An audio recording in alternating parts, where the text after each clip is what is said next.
ठिकाणी तुमचं आमचं आयुष्य ज्या महापुरुषांनी समृद्ध केलेलं आहे त्याच्या प्रतिमांचं पूजन करून या ठिकाणी हे कार्यक्रमाची सुरुवात होत आहे.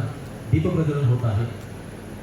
खरं तर आपण तिजोरीतून तेजाकडे गेलं पाहिजे. आपल्या जो अज्ञानाचा अंधकार आहे तो अज्ञानाचा अंधकार दूर होऊन ज्ञानाच्या प्रकाशाकडे आपण गेलं पाहिजे. याकरिता दीपप्रज्वलन केलं जातं.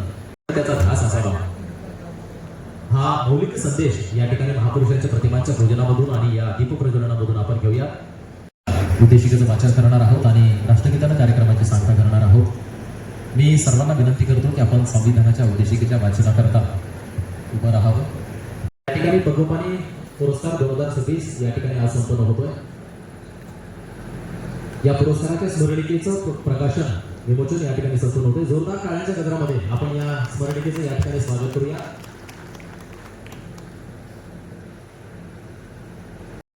स्वागत करूया. खरं तर त्याच्या व्यक्तिमत्वाकडे पाहून अनेक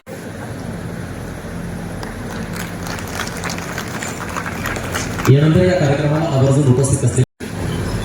माणूस छोटा असो मोठा असो पण विचाराने सरळ नसतो. या माणसासाठी त्या कुटुंबासाठी हा सर्वपानिका कार्यक्रम आहे. त्यासाठी आपण हे पुरस्कार देत आहोत. आज मी गप्प आहे पण ते स्वतःवर त्याची उतर करताय, स्वतःवर त्याचा उहाप करताय याचा मला आनंद वाटतोय. आज सगळे पॉवरफुल आहे त्यांची सगळी हिस्ट्री मला पाहताय.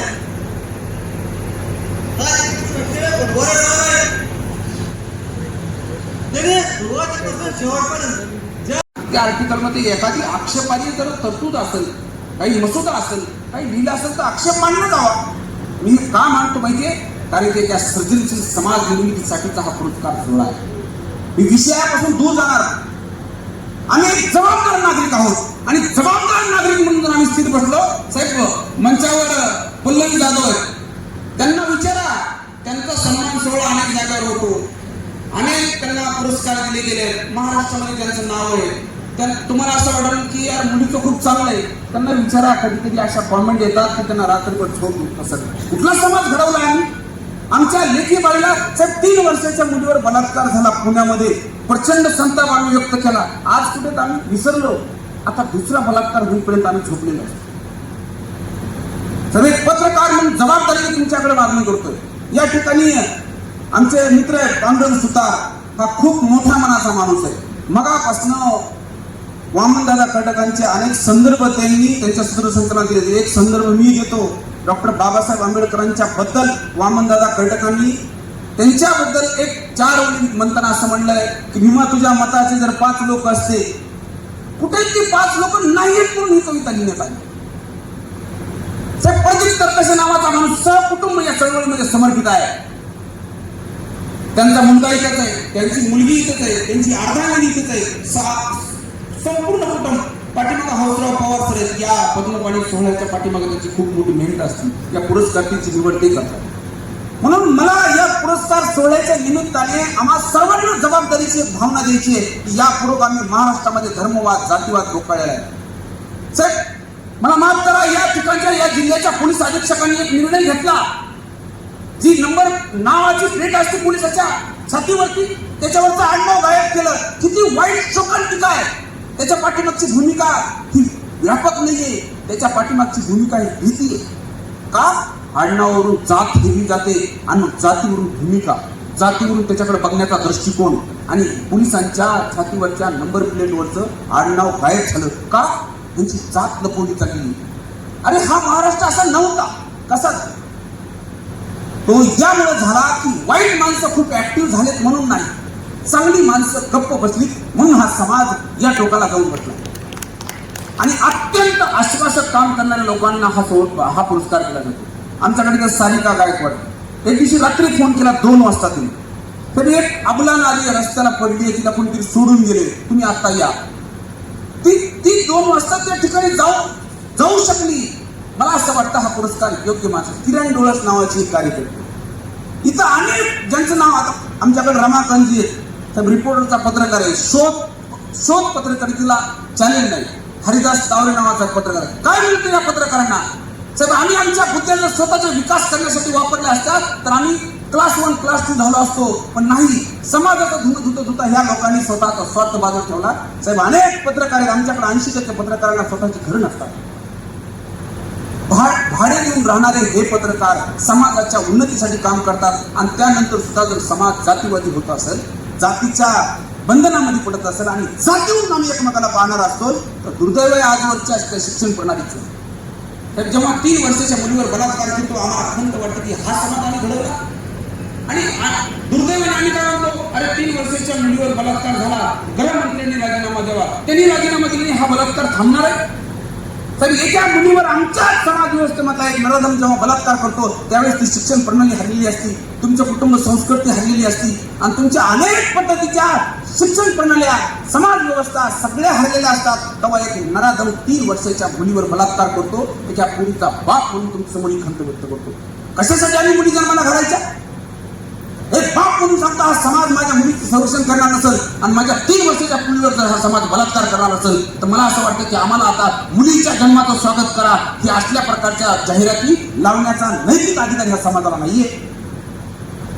मी हे का बोलतो? कारण की अत्यंत जबाबदार असणारं व्यासपीठ आहे आणि जबाबदार असणारे लोक समोर बसलेले आहेत. जे मी बोलतो हे ते मला ह्या किडी सर नावाच्या एका शिक्षकांनी लहानपणीपासून एका दुधासारखं पाळलं.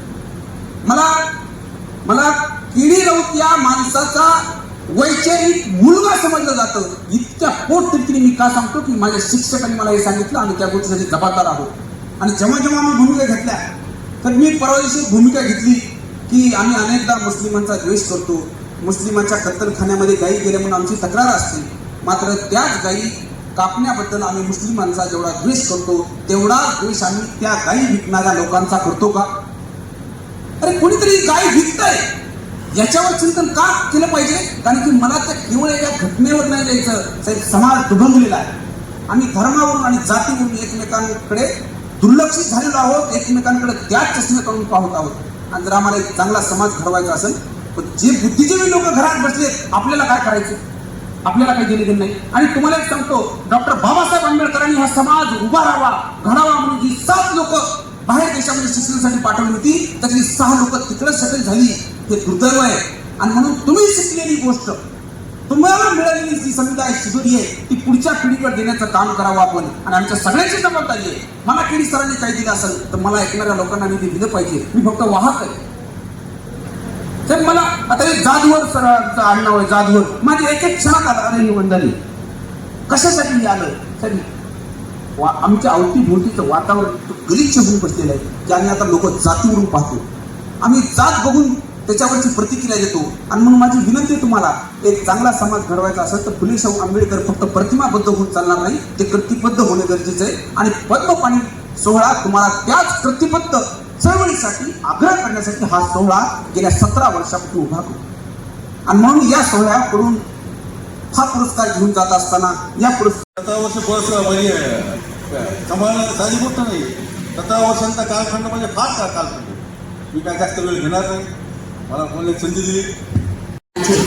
सिंहापरी जगणे शिकविले समजला, सिंहापरी जगणे शिकविले समजला, कंठात ओतले तू सामर्थ्य जीवनाचे, कंठात ओतलेस तू सामर्थ्य जीवनाचे. जय भीम.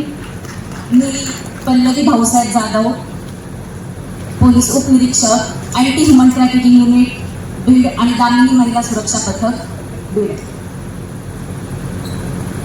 व्यासपीठावरती ज्या काही प्रतिमा लावल्या महापुरुषांच्या, ते सर्व महापुरुषांना तीव्र अभिवादन करते. आजचा कार्यक्रम म्हणजे पद्मपाणी प्रतिष्ठान व जनसूर्य साप्ताहिक यांच्या संयुक्त विद्यमानाने आज पद्मपाणी पुरस्कार सोहळा आयोजित केला आहे. त्या पुरस्कार सोहळ्यासाठी व्यासपीठावर उपस्थित असलेले सर्व मान्यवर आणि येथे जमलेले सर्व बीडचे नागरिक बंधू भगिनी, पत्रकार आणि इतर सर्व उपस्थित मान्यवर यांना माझा नमस्कार. मी मागच्या 8 दिवसापूर्वी मला कार्यक्रमाचं निमंत्रण पत्रिका दिली होती आणि तेव्हा मला समजले की पद्मपाणी पुरस्कारासाठी माझी निवड झाली आहे. आणि खरंच ही अभिमानाची गोष्ट होती की त्यांनी मला ते योग्य समजलं. आणि त्याच्यानंतर समजलं की हा पुरस्कार मागच्या 17 वर्षापासून पद्म पाणी प्रतिष्ठानच्या वतीने दिला जातो. आणि दिलीप तरकसे सर हे या पुरस्कारासाठी वेगवेगळ्या क्षेत्रातील व्यक्तींची ज्यांचं खरंच कर्तृत्व चांगलं आहे यांची निवड करत असतात. आणि त्यांनी माझीही निवड केली. त्यांना ऐकायला येत जरी नसलं तरी त्यांचं काम खूप मोठं आहे. काम करण्याची त्यांची जिद्द आणि त्यांची मेहनत बघून मला इथपर्यंत यावंसं वाटलं. आणि त्यांच्या या कार्याला त्यांच्या भावी वाटचालीस मी त्यांना शुभेच्छा देते. तसेच आज इथे ज्या मान्यवरांना पुरस्कार मिळणार आहे त्या सर्वांनाही मी शुभेच्छा देते. एक समाजाचे सुद्धा नागरिक म्हणून आपण हे लक्षात ठेवायला पाहिजे की मुलींना जर तुम्ही सपोर्ट केला तर त्या कोणत्याही पदावरती जाऊ शकतात. की ज्याप्रमाणे मीही खेड्यातली मुलगी होते, मला कोणताही मार्गदर्शन नव्हतं किंवा कोणी गायडन्स करणारं नव्हतं, कोणतंही तेव्हा सोशल मीडिया नव्हता की आपण कोणत्या क्षेत्रात जावं म्हणून. पण पहिल्यापासून हुशार होते, काहीतरी करण्याची इच्छा होती, जिद्द होती. तर आणि जेव्हा मला गायडन्स मिळालं तेव्हा मी आईवडिलांना सांगितलं की मला 2 वर्ष संधी द्या शिकायला. मी जर काही बनवू नाही शकले तर मग तुम्ही तुमचा निर्णय घ्या. आणि त्याच्यानंतर मला जी वयाच्या 21व्या वर्षी मला संधी मिळाली आणि मग त्याच्यानंतर मी तयारी करून PSI झाले. तर मला हे सांगायचं आहे की मुलींना जर सपोर्ट केला तर त्या कोणत्याही क्षेत्रात उच्च पदावर जाऊ शकतात. परंतु आता हा जो काळ आहे याच्यामध्ये सोशल मीडियामुळे जी काही तरुण पिढी आहे आपली, मुलं असतील किंवा मुली असतील 15-16 वर्षात, मला वाटतं की मोबाईलमुळे आणि सोशल मीडियामुळे आपली पिढी कुठेतरी भरकटत चालली आहे, पुस्तकापासून दूर चालली आहे, शिक्षणापासून दूर चालली आहे. तुम्ही बघणार की घरामध्ये जरी गेलं तर छोटे छोटे मुलं 2-2, 3-3 वर्षाच्या मुलांनाही फोन लागतोय. त्यांना व्हिडिओ बघायचे, गेम बघायचे, म्हणजे अभ्यासापासून किंवा शिक्षणापासून आजची जी पिढी आहे ती भरकटत चालली आहे. त्यांना कुठेतरी आपल्याला खाऱ्यावर आणण्याची गरज आहे. मुलांना फोनपासून दूर ठेवा, मुलींनाही.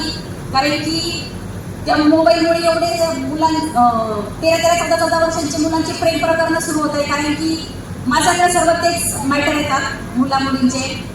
स्पेशली बालकांसाठी काम करते. 18 वर्षाखालील मुलं-मुली हे ज्यांचे अपहरण होतात त्यांना शोधून आणण्याचं काम तर मी करतेच.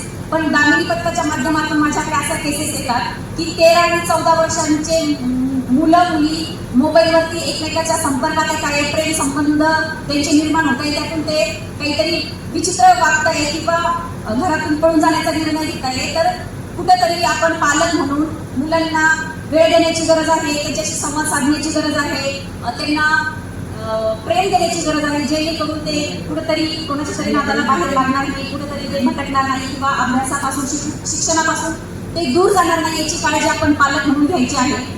मला तरकसे सरांनी सांगितलं होतं की तुम्ही MPSC बद्दल, स्पर्धा परीक्षेबद्दल गायडन्स करा.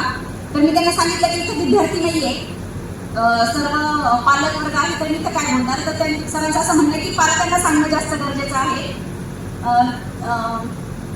तर ठीक आहे, त्याच्यानुसार तर मी हे सांगेन की जर तुमच्या मुलामध्ये गुणवत्ता असेल, बुद्धिमत्ता असेल, काही करण्याची त्यांची तयारी असेल तर त्यांना सपोर्ट करा, मार्गदर्शन करा. आणि अंमलबजावणी केली आणि एक प्रामाणिक अधिकारी म्हणून यांची ओळख आहे. जोरदार टाळ्यांच्या गजरामध्ये आपण त्यांचं या ठिकाणी स्वागत करूया. आत्ताच आजचे पुरस्कारार्थी आणि महाराष्ट्राचे उत्कृष्ट लेखक सन्माननीय महादेवजी येनकर यांचं आगमन झालेलं आहे. मनपूर्वक स्वागत आहे. जोरदार टाळ्यांच्या गजरामध्ये आपण या ठिकाणी या कर्तव्यदक्ष अशा अधिकाऱ्याचं स्वागत, अभिनंदन करून त्यांना पुढील वाटचालीसाठी भरभरून कुटुंबामध्ये जन्म घेऊन ज्यांनी आपल्या व्यक्तिमत्वातून शिक्षकी पेशातून आदर्श पिढी घडवण्याचा विडा उचललेला आहे असे सन्माननीय प्रकाश जगन्नाथ शिंदे यांचं या ठिकाणी सन्मान होतं. यानंतर पुढील थांबायचं.